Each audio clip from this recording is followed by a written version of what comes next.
అది దేవుడు సూటిగా మాట్లాడుతున్నాడు.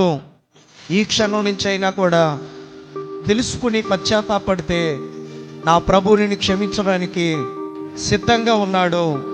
దేవుని యొక్క ఉగ్రత నీ మీద పడకముందే, ఆయన యొక్క కళ్ళు ఎర్ర చేయకముందే, ఆయన నీ మీద దెబ్బ కొట్టకముందే ఈ యొక్క వాక్యము ద్వారా సరిచేసుకుని దేవునికి దగ్గర అవ్వాల్సిందిగా చెబుతున్నాడు.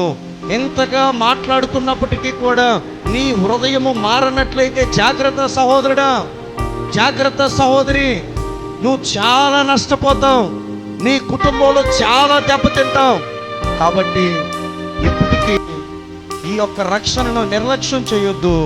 నా ప్రభు చెబుతున్నాడు, ఇంత గొప్ప రక్షణను నీవు నిర్లక్ష్యము చేసిన ఎడల ఎలా తప్పించుకుంటావు?